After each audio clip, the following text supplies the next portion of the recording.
여러분 안녕하십니까? 77번째 광야의 소리 병원 고초에 산다 김기성 목사입니다.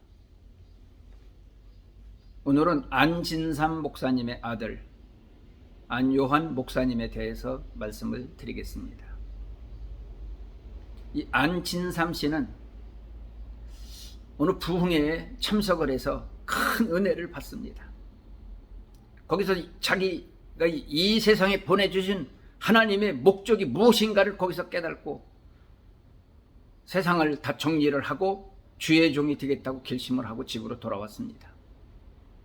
자기 가산을 다 정리해서 가산을 평양신학교에 다 기부하고 그는 목회자가 되기 위해서 가족을 이끌고 교회 없는 지역으로 가서 교회를 개척해서 교회를 세우게 됩니다.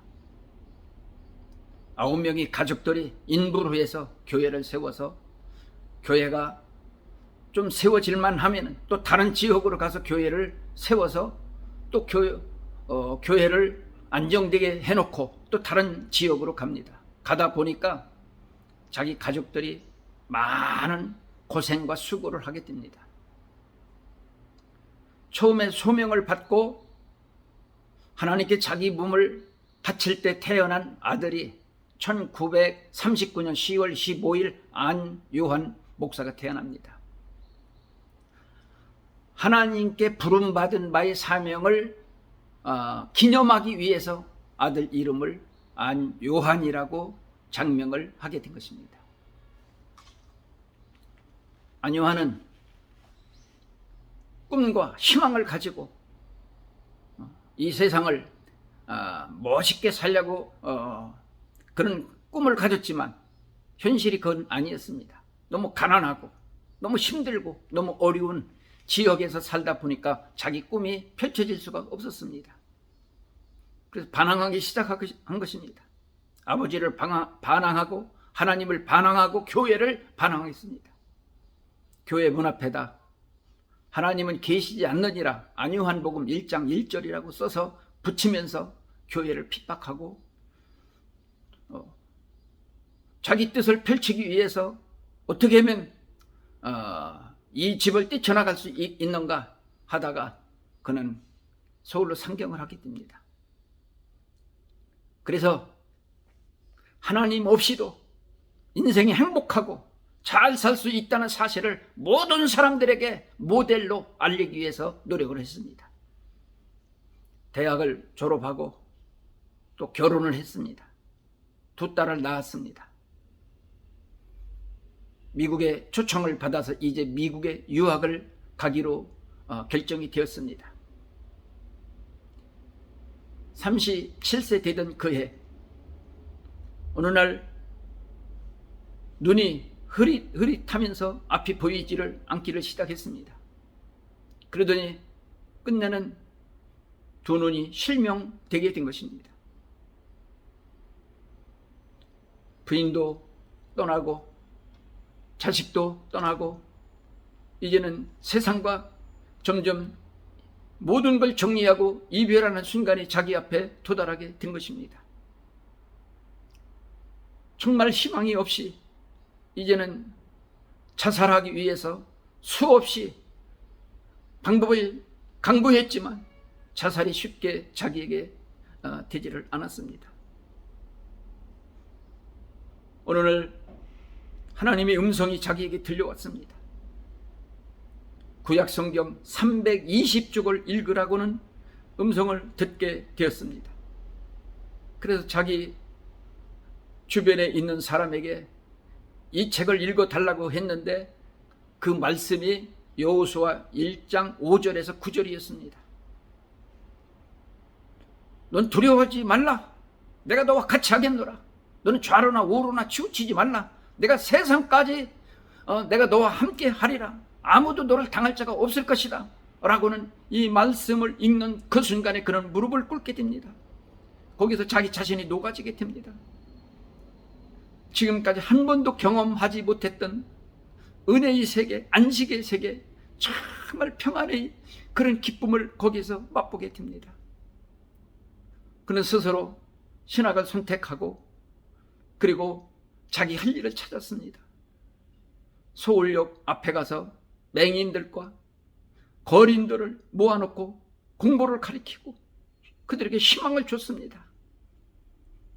그래서 400여 명의 그 사람들 데려다가 검정고시 합격을 시켜주는 그런 역할을 했습니다.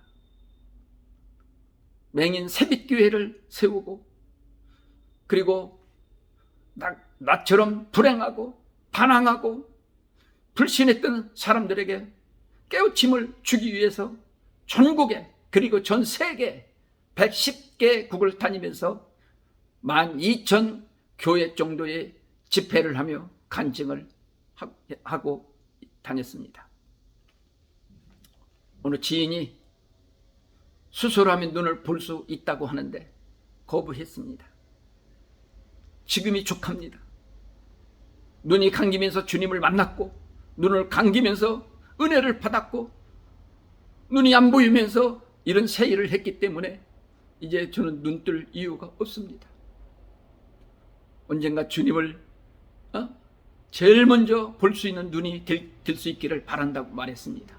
페니 제이 크로스비라고는 여인도 90평생을 맹인으로 살면서 그는 눈을 뜨자마자 예수님을 첫 번에 본다고 그런 자부심을 가졌던 것입니다.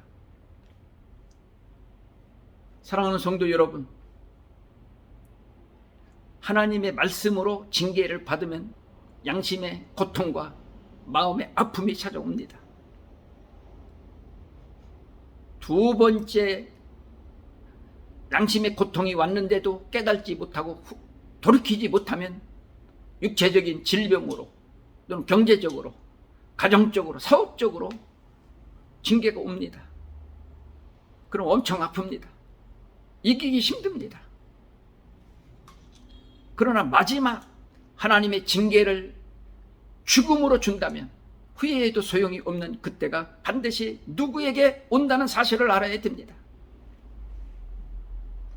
슬기롭고 지혜로운 하나님의 사람은 징계가 오기 전에, 시험이 오기 전에, 이런 혼란 고통이 오기 전에 미리 깨닫고 미리 감사하고 미리 순응하고 헌신하는 사람을 가리켜서 1등 신자라고 이렇게 말합니다.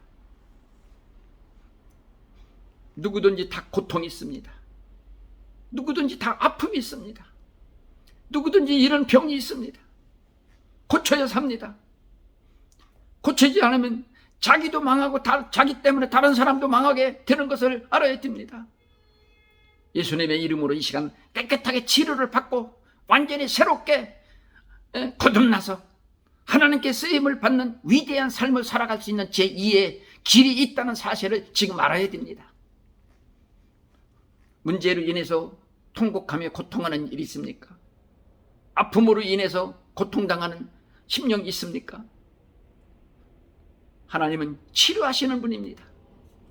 하나님은 얼마든지 우리를 새롭게 변화시킬 수 있습니다.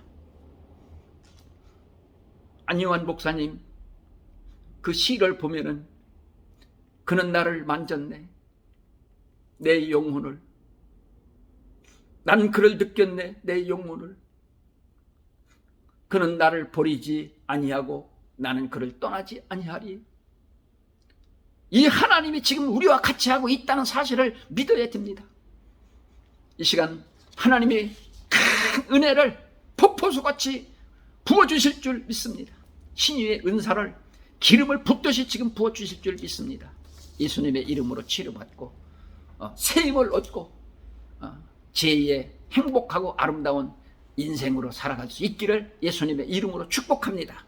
문제가 있는 분은 양손에 가슴에 손을 얹고, 아픈 분은 아픈데 손을 얹고 함께 기도합시다. 살아계신 하나님, 은혜를 감사합니다. 그 많은 사람들 가운데 나 같은 죄인을 불러주셨습니다. 저는 죄인이었습니다. 저는 방탕자였습니다. 저는 교만하고, 저는 반항하고, 내 맘대로 내 뜻대로 살려고 정말 헛된 세월을 보내던 그런 삶의 주인이었습니다. 그러나 하나님이 저를 택해 주셨습니다. 불러주셨습니다. 은혜를 베풀어 주셨습니다.